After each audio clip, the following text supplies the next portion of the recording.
Hello, my friends. I'm so happy to see you. So it is Saturday evening for me.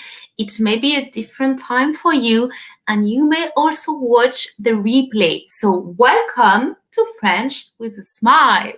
My friend, my name is Claire, and I am here to teach you French with a smile. Because when you learn with joy, when it's a little bit like a game, it is so much easier.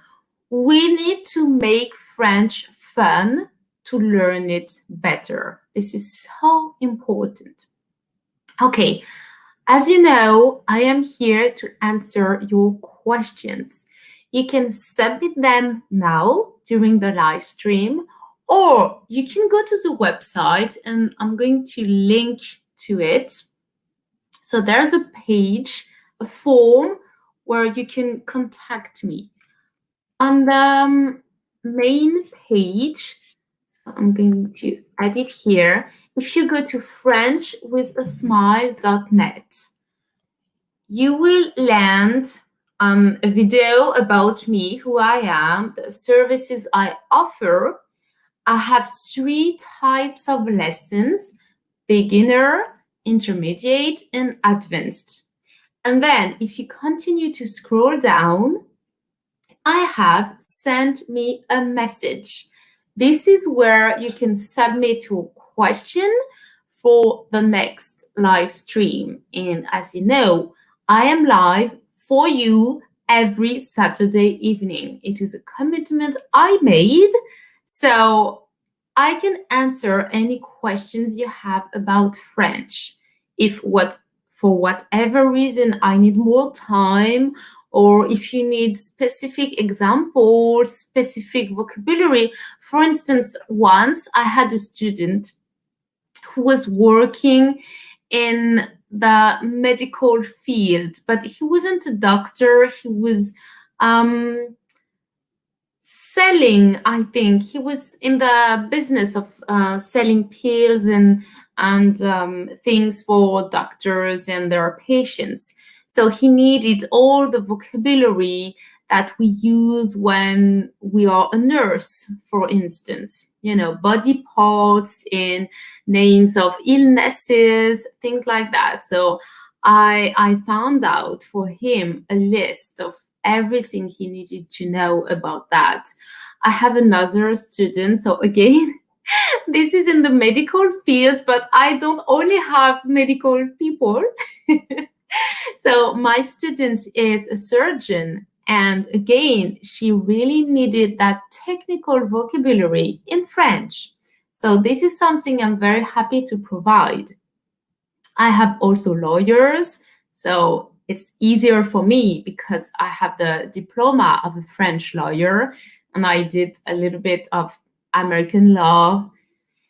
I also have students who are children, and this is a challenge for me, but so interesting. And what I love is to see the results.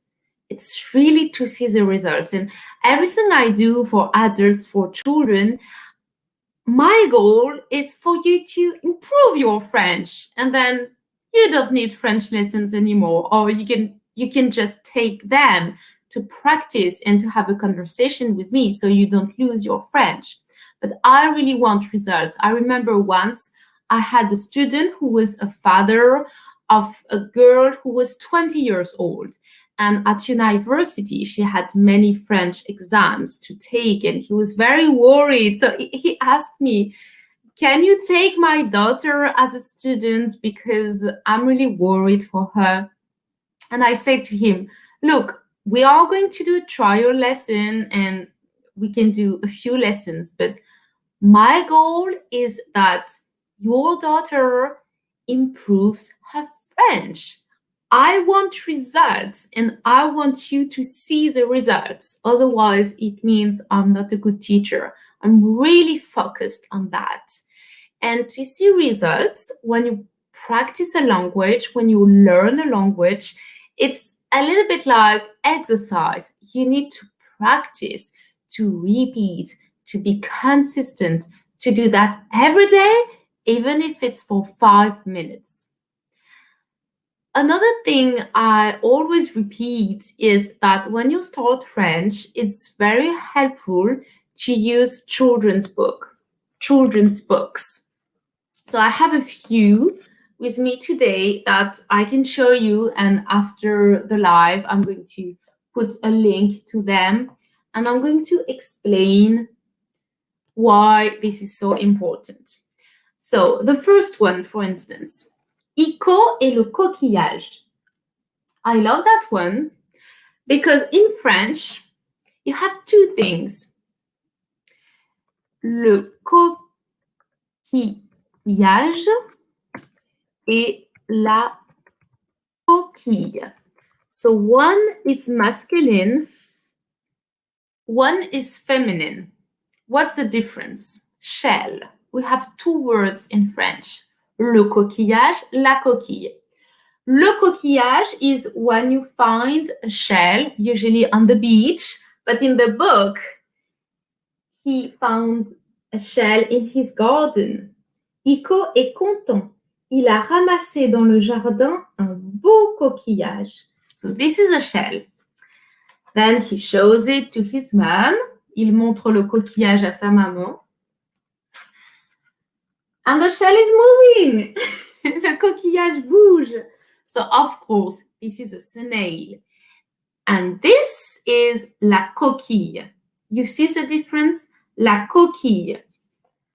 Like a little house on the back. La coquille. Le coquillage, la coquille. So it's a really nice one. This one here, what I love is how it is written. For instance, some words are in color, so it can be good for children. You know, you are children, you are an adult. It's always useful to have something simple because, you know, I have a student who was an absolute beginner, and we started with subject, verb, adjective, really, really basic stuff. So it's normal to start somewhere, but use children books. They are really, really helpful. Oui, mais vous avez des gros yeux. Ça fait peur. So usually you remember that the adjective in French is usually after the noun. Des yeux gros. This is a general rule, but like you see here, there are exceptions. It's like a beautiful house. We can say une maison jolie, but usually it's going to be une jolie maison.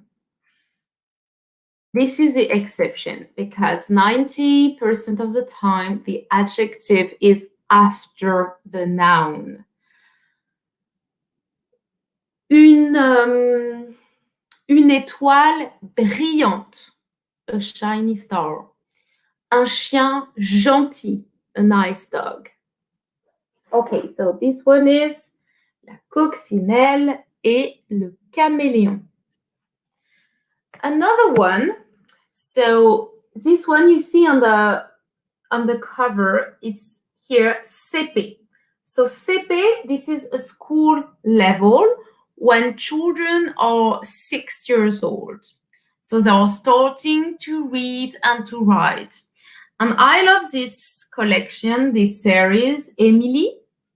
You see, it's the title of the series is Je commence à lire avec Émilie. See here. Je commence à lire avec Émilie. I'm starting to read with Emily. So again, the words are simple. Some of them are in red or in green, but this is very, very helpful. Look at that.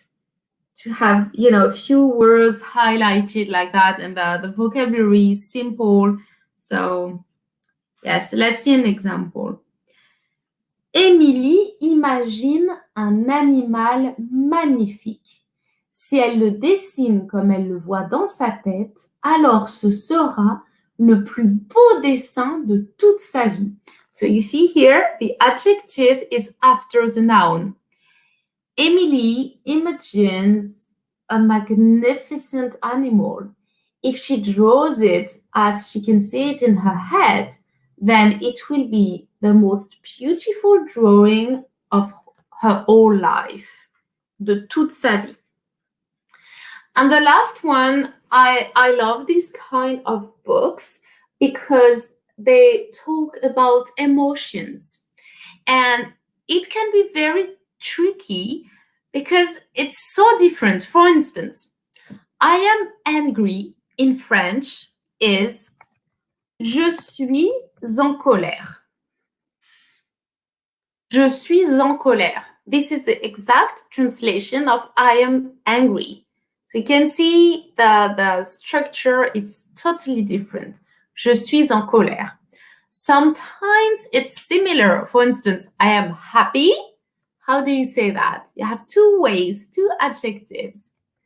Je suis heureux ou content. You can say both. Je suis heureux, je suis content. Let's put that in the feminine, shall we? In the feminine, je suis heureuse, je suis contente. Je suis heureuse, je suis contente. Very good. Some adjectives about emotions do not change whether they are masculine or feminine. They remain the same. For instance, sad is triste. Triste. I am sad, je suis triste. Another example. Timide. Timide means shy. Je suis timide. Whether you are a man or a woman, you are going to say the same adjective. Je suis timide. Excellent. So let me show you a little bit of that book.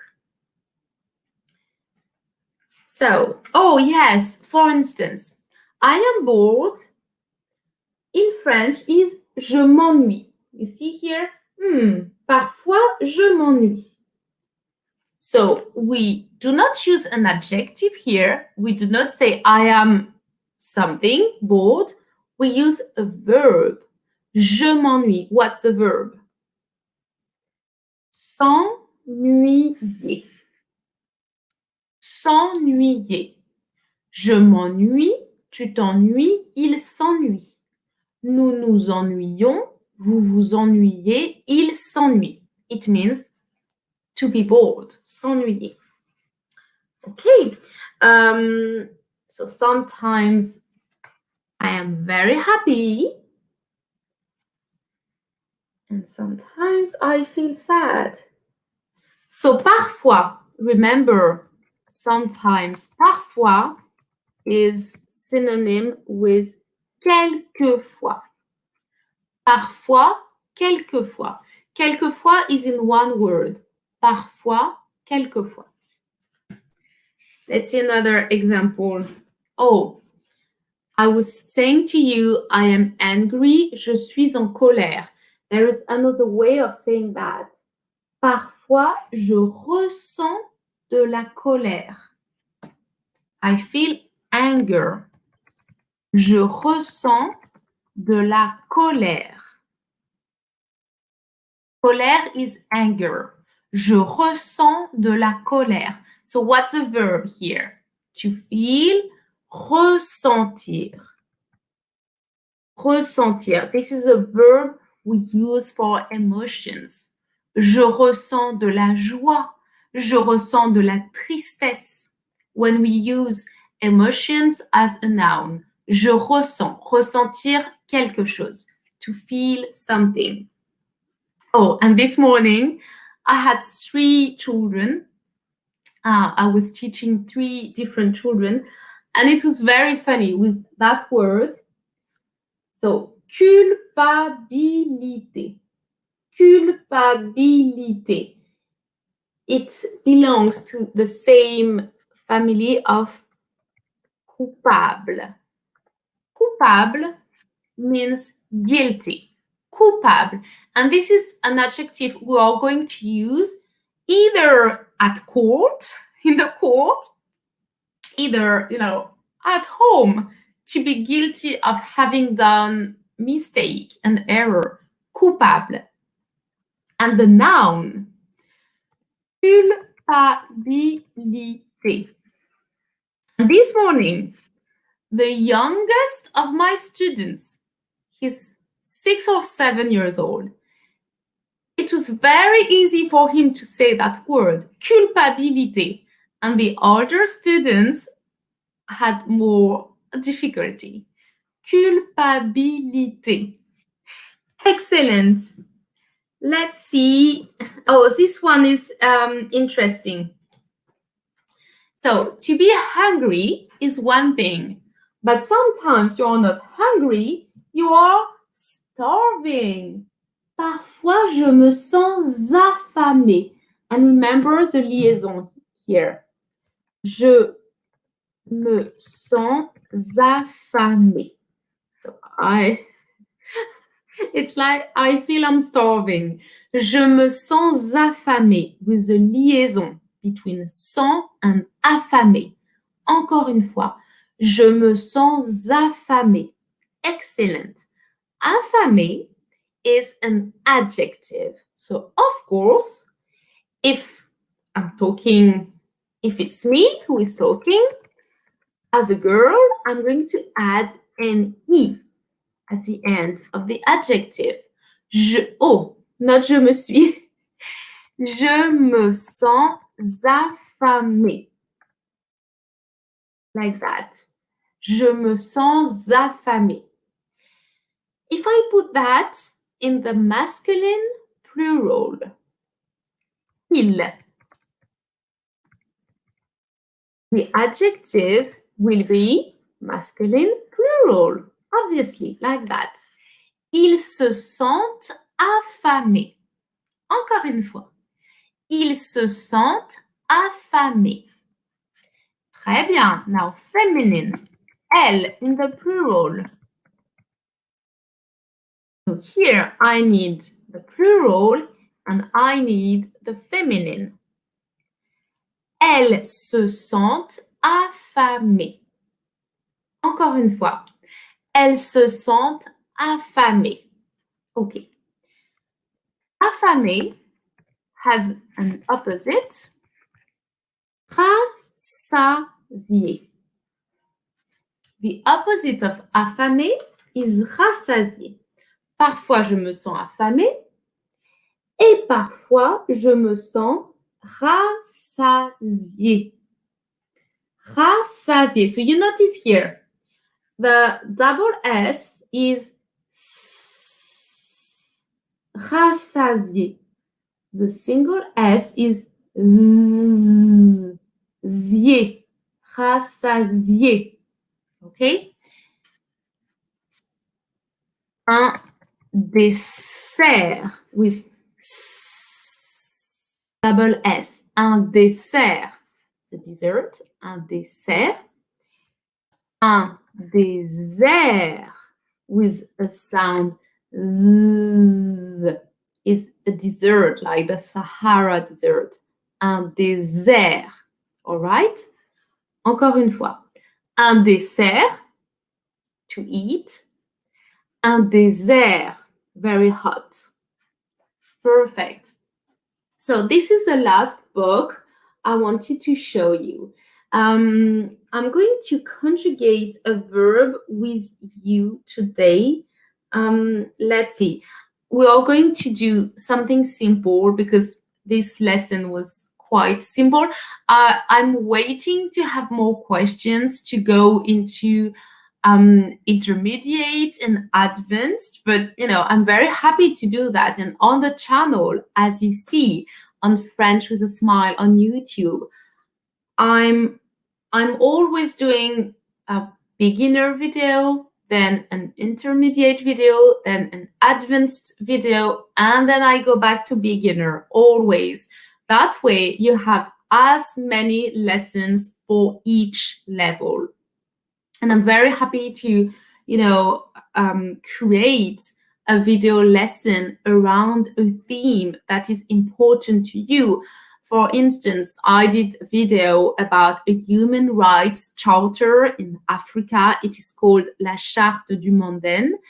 And I did that because one of my students needed this topic, about a country, Mali in Africa. So I really love to do that. And I'm also using what I learned at law school, because this is so worthy to transmit. I don't want everything I learned to take dust somewhere. I really want to transmit it to you, to share, so you can use it in whatever way you want. And as you see in the screen, all slides used in the video lessons are available for you free of charge. You can download them. You have my permission, and it is on French with a smile.net. You go to the beginner section, or intermediate, or advanced, and then you will see all the videos with the slides that are available there. I can put a link. For instance, beginner. On the top of the page, on the main page, on French with a smile, you have 3 categories: beginner, intermediate, advanced.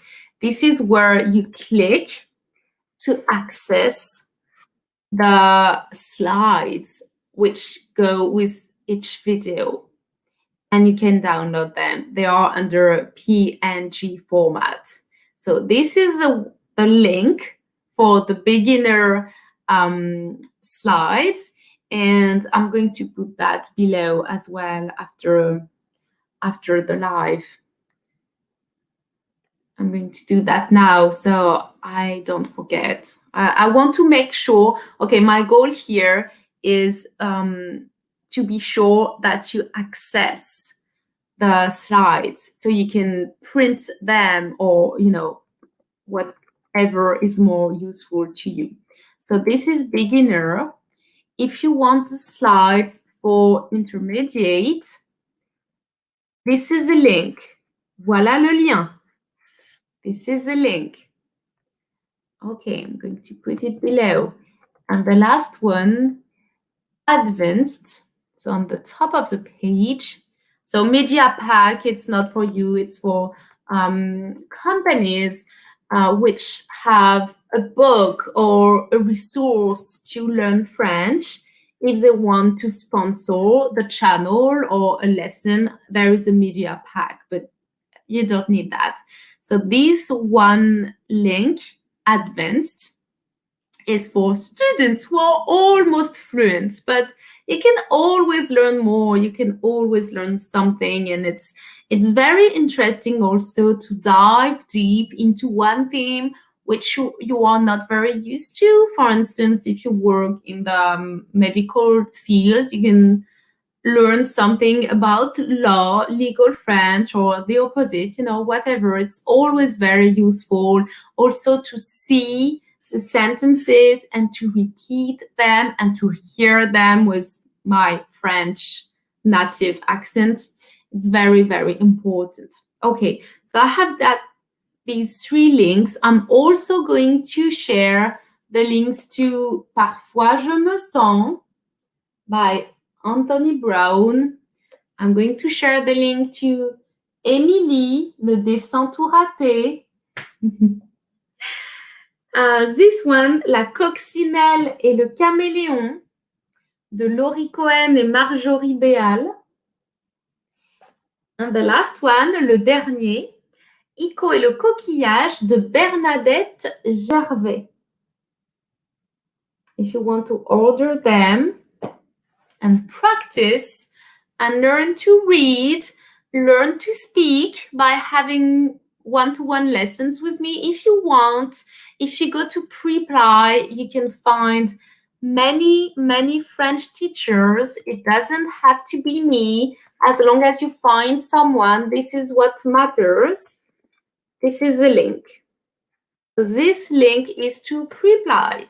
You can find any teacher you want, but honestly, this is so valuable to have a one-to-one lesson with a teacher where you will be the center of attention and you can practice speaking, and he or she is going to correct your mistakes. This is very, very valuable. And I highly encourage you to have regular lessons, like twice a week or once a week. You don't have to do 1 hour lessons. You can do 30 minutes. I have a student who always does 45 minutes because 30 minutes is not enough, but 1 hour, it is too much for her. She gets tired, and then she cannot, remind everything. So really feel free. 15 minutes, it's not possible, but you can do 30 minutes, 45 minutes, 1 hour. And I have students who do 1 hour and a half.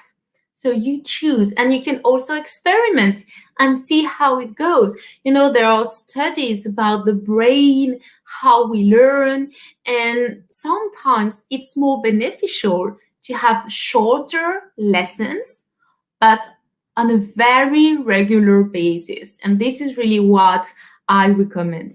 I know you may be a very busy man, a very busy woman. So it's easier to fit in 30 minutes, lunch break, whatever, do over the weekends. It's easier than 1 hour sometimes, but really think of it, learning French, like exercise. You don't want to wait 2 weeks when you exercise regularly.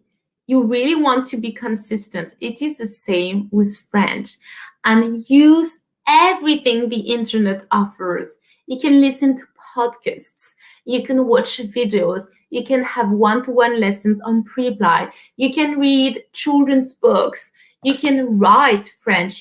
I give homework to all of my students. They all have homework. So of course, it's different from one student to the next. I'm not going to give the exact same homework to every student, even within one category. In my beginners students do not share the same homework. I tailor everything to my students. This is the good side of Preply. You can have a teacher dedicated to you. And I don't know how the other tutors work, but I guess it's a bit similar to how I work.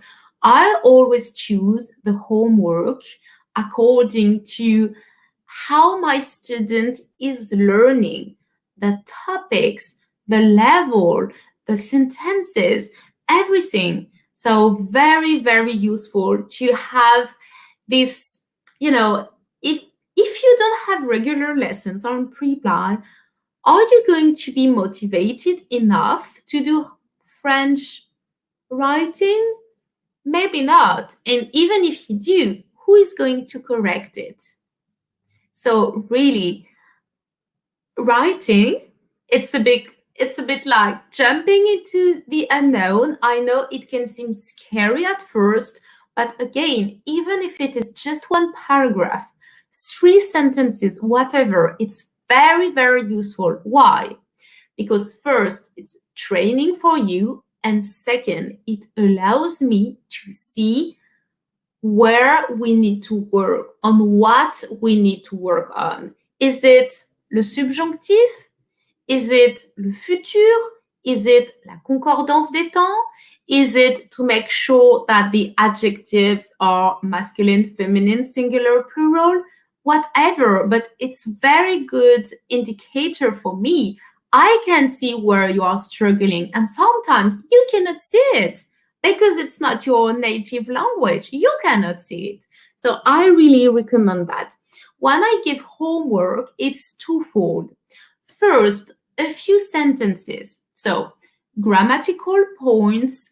Sometimes I'm asking my students to translate. I give them sentences in English, so I have to translate them in French.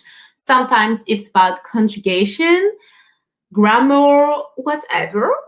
And then there is a little essay. But when I say an essay, don't panic. Just a few sentences, just to, warm you up with a little bit of writing. And of course, you can go as long as you want. I remember I had a student last year. She was amazing.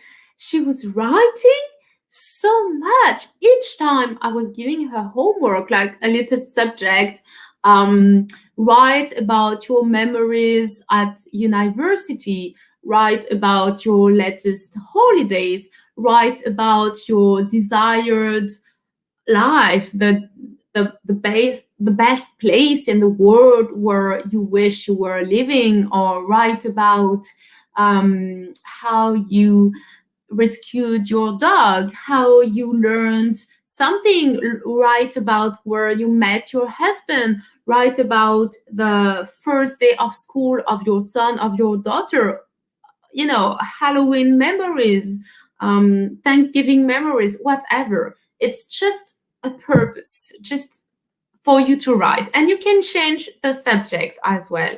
I'm always saying to my student, I give you something, an idea to write about, but you can change it. The purpose is not to write about the exact topic I gave you. The purpose is for you to practice writing. And I have a student who is always changing the subject. And this is fine by me as long as she's writing something. But to go back to my student of last year, each time, so she was taking 1 hour lessons, and each time we were spending like 30 minutes to check her essays, because they were very long, but with not a lot of mistakes. But, we were talking about how the phrases were structured and everything. It was very, very interesting.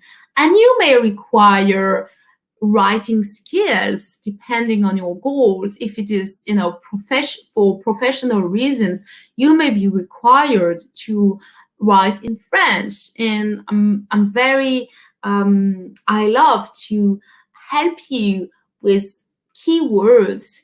How do you say first, then, lastly, d'abord, ensuite, enfin, par conséquent, mais, en revanche, tandis que, all these adverbs, which are connecting the sentences together and making sure that the people who read you understand you quickly, easily.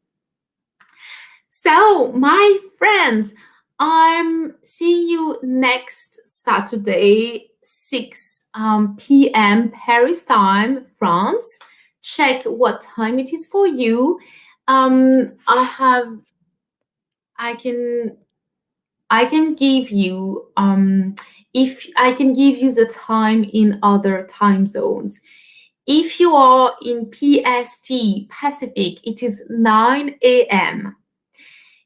For EST, it is 12 EST. If you are IST, this is 10:30 IST. Okay. And as always, I have 2 new videos every week for you with slides, and they are available free of charge. As always, I'm here to answer your questions, so submit them for next time. Write me a message on frenchwithasmile.net, and I see you very soon. Thank you so much. Merci beaucoup. À bientôt. Bye bye.